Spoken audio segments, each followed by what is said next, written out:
Hello there, this is Brennan Marr, host of Page Turners They Were Not, a Star Wars podcast.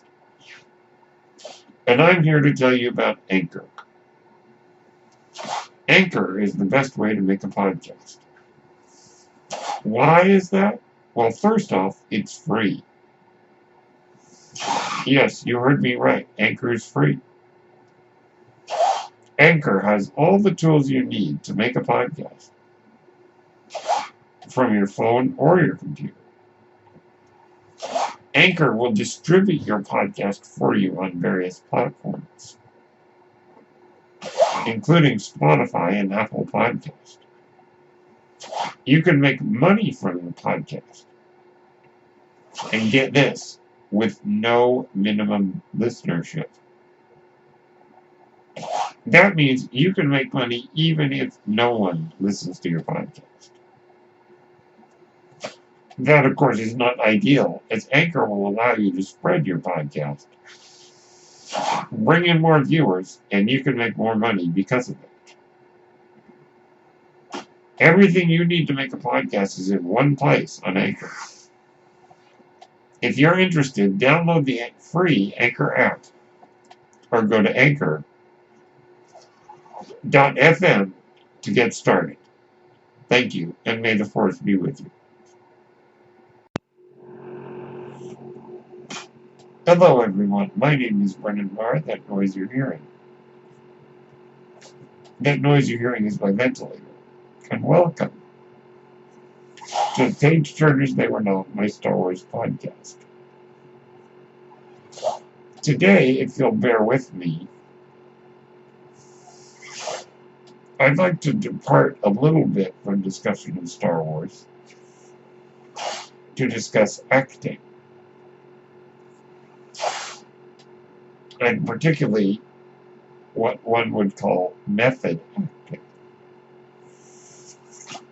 Method acting is a term that has evolved. So what I'm about to tell you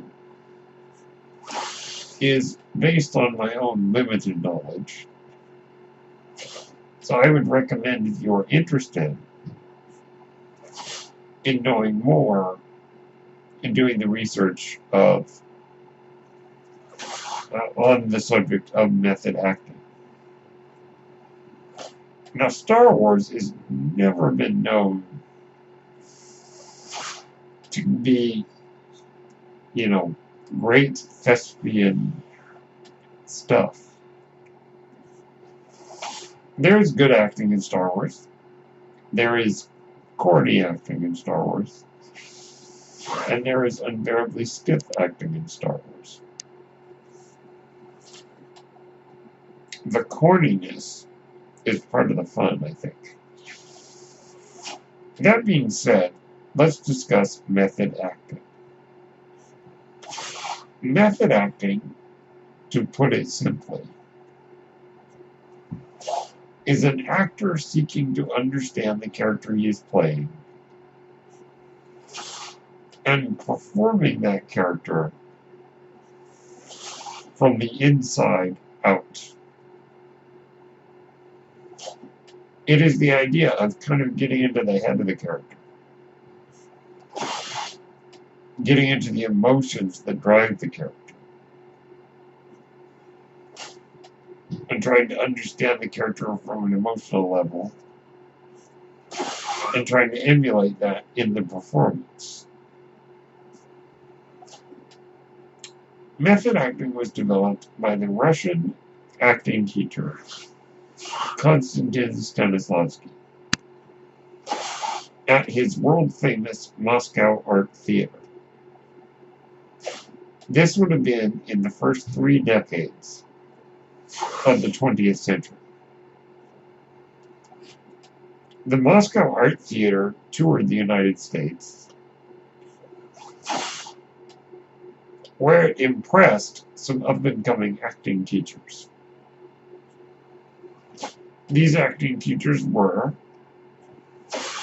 Stella Adler, Lee Strasberg, and Sanford Meisner. Later in life, they would found the Actors Studio in New York City. The Actors Studio, to this day, is really the premier acting school in the United States. Stanislavski's system, which was his definition of method acting, was modified to create the method as we know it today. Adler, Strasberg, and Meisner taught this in their classes. And many of the students were the great actors of today. Sort of the legendary elder statesmen of acting, including Al Pacino, Robert De Niro, Warren Beatty, Dustin Hoffman, so on and so forth. But the great American actors of our time.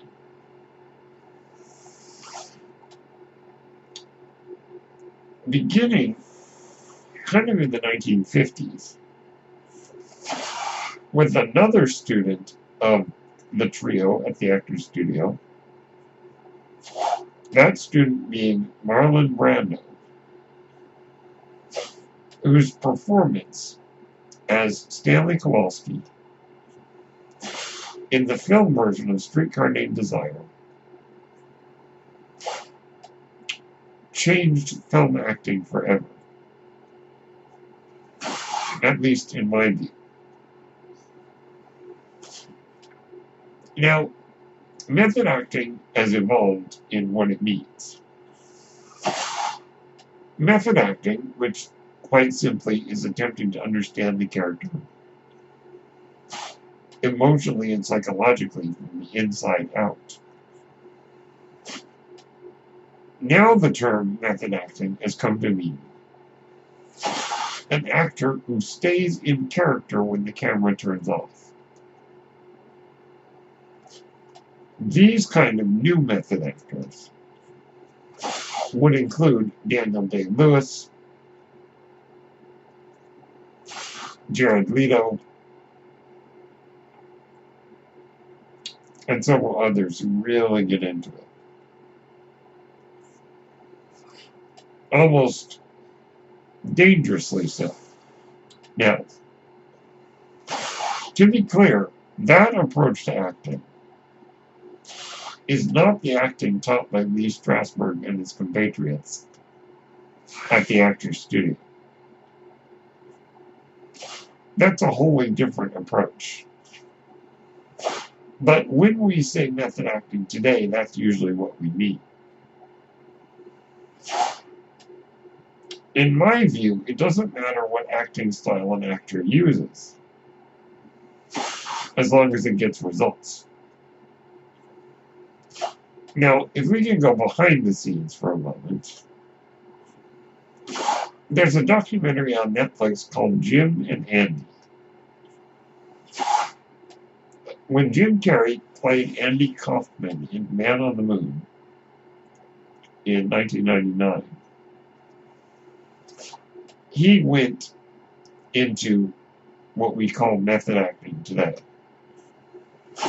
He very much went into a Daniel Day-Lewis mode of staying in character even when the camera's turned off. Now, the problem with this approach was, if you are familiar with Andy Kaufman, you may know that he was very unpredictable. And no one really knew if he was joking or not. If you do not know Andy Kaufman, he is kind of like what Sacha Baron Cohen is today. An actor who gets into these weird characters and you never know if he's joking or not. Unfortunately, Andy Kaufman was also known to be physically, verbally, and emotionally abusive to people. And because Jim Carrey thought it would be a good idea to get into the mindset of Andy Kaufman, he behaved that way to people during the making of the movie. Yeah, there's video footage of him getting into fistfights with people. A makeup woman crying because he verbally abused her. And this was all done because, quote unquote, that's what Andy would do. Jared Leto, similarly, as the stories are now legendary, harassed his colleagues on the set of Suicide Squad because he refused to break character as the Joker. Now, Jim Carrey's performance in Man on the Moon did receive a lot of praise. Jared Leto's performance did not. In fact, in my own opinion, Jared Leto's performance as the Joker in Suicide Squad was horrendously bad. Man on the Moon, Jim Carrey's pretty good. Now, it's interesting on the documentary showing the behind-the-scenes footage of Man on the Moon came out last year. If that documentary had been released 20 years ago, I have a feeling it would have hurt Jim Carrey's career. And it probably would have called his sanity into question. As well as given our attitudes toward harassment and abuse, he probably would not have done very well in the public's eye. Now, we can also say, of course, that Marlon Brando was infamously unpredictable during the making of movies. The stories about him are legendary.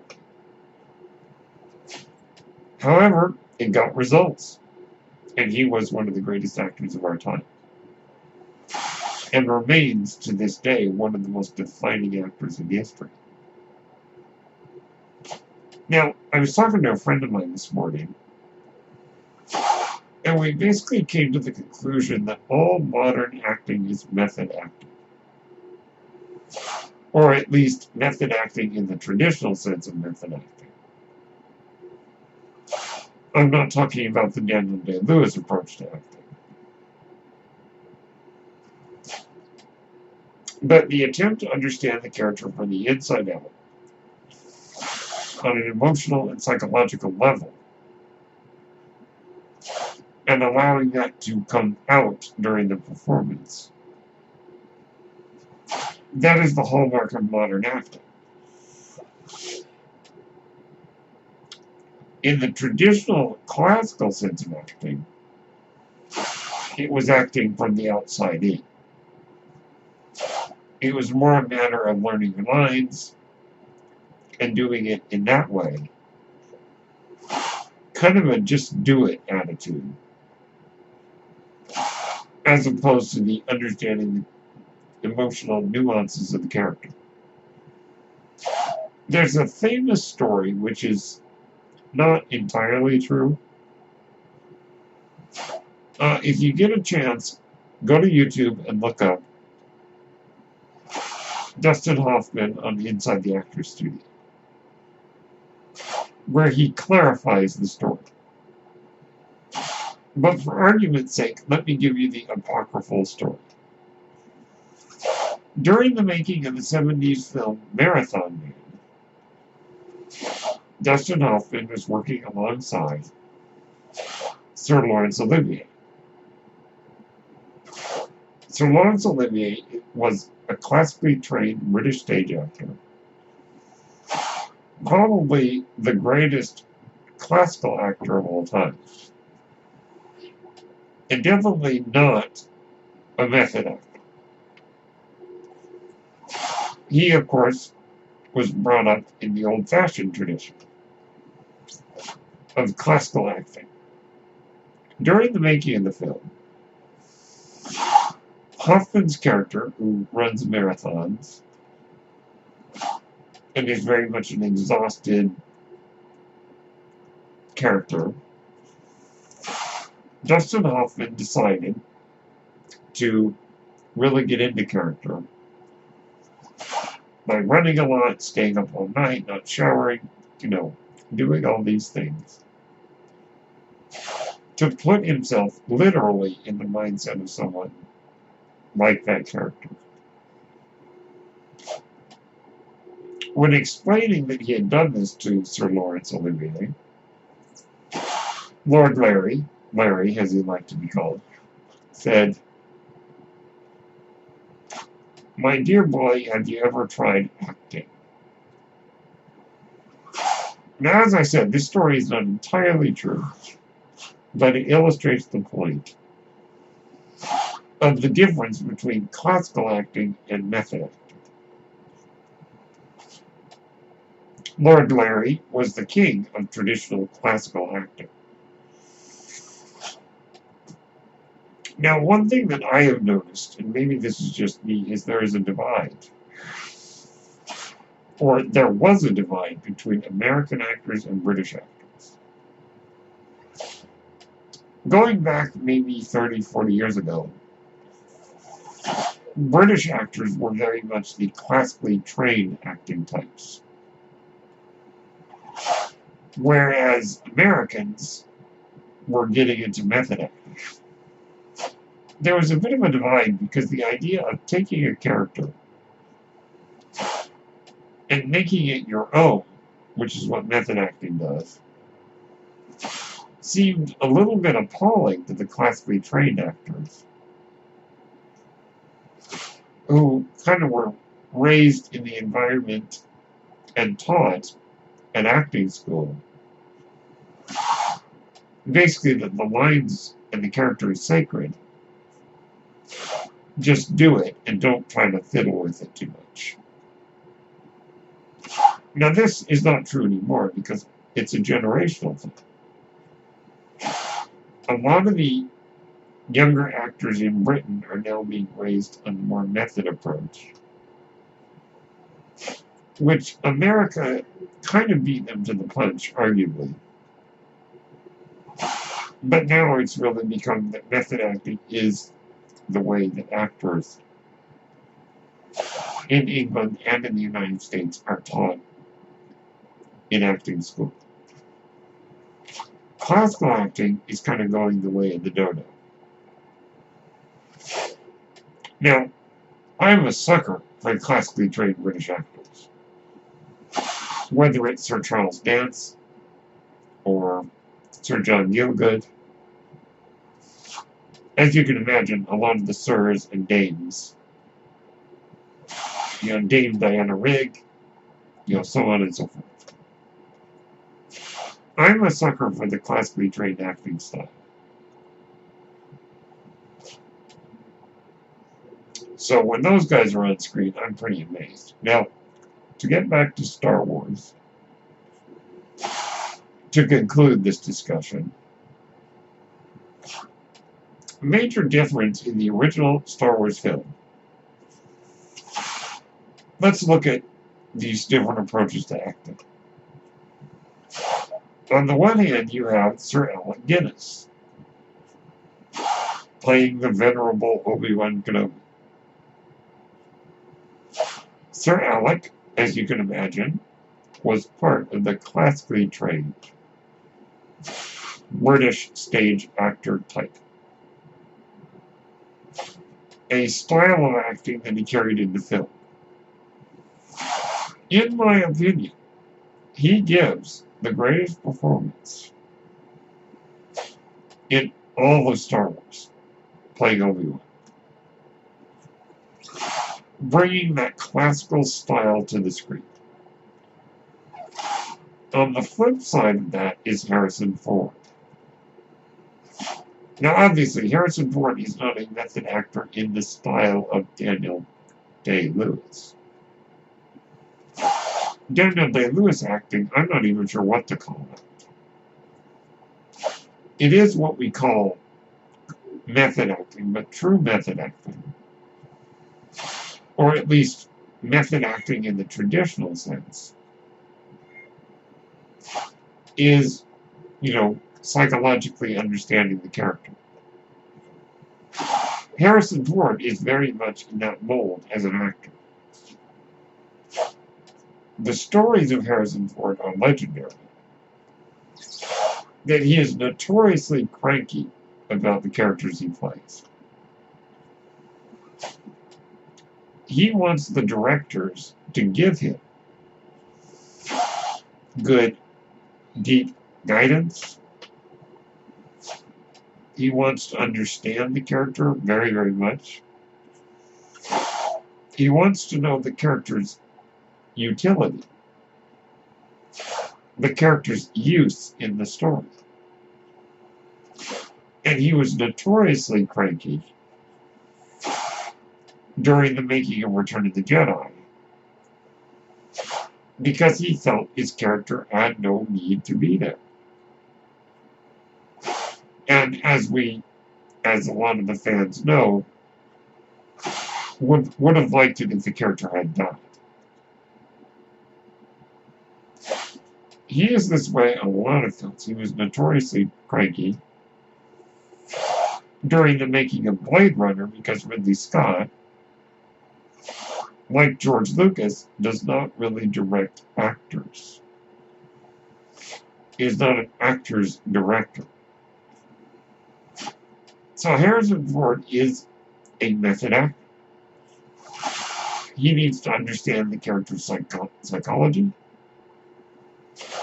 as well as understanding what is my purpose, what is my objective, what is my character arc, what is my use in the story. And I gotta say, the way he was used in The Force Awakens and The Rise of Skywalker was excellent, because it's everything that I think Harrison Ford wanted. And also, J.J. Abrams is an actor's director. So, like I said, two sides of the same acting coin. You've got Sir Alec Guinness representing the classically trained acting, and Harrison Ford representing more of the method acting. One last thing, and then we'll close, is this. What type of acting is best? Well, I believe that whatever gets the job done is the right kind of acting. Now, when it comes to what we call method acting, I'm fine with it as long as the actor is not a danger to other people. Daniel Day-Lewis is sometimes a danger to himself getting into character, as he once got pneumonia while filming Gangs of New York, because he insisted his character would not have owned a warmer coat, given the character's economic situation. Now, of course, and that's not the first time he's caused himself physical harm. But there are no stories of him making his co-workers' lives a living hell. With Jared Leto in Suicide Squad, with Jim Carrey in Man on the Moon, they did make their fellows' lives a living hell. So I'm fine with any way an actor wants to approach a role, as long as they're not making their co-workers' lives a living hell. So those are my thoughts on acting. Let me know what you think about the art of acting. And are there other examples in Star Wars of the various styles of acting that you would like to discuss? Let me know what you think. My name is Brendan Marr, and that noise you're hearing is my mental label. And thank you for tuning in to Page Turners They Were Not, my Star Wars podcast. May the Force be with you.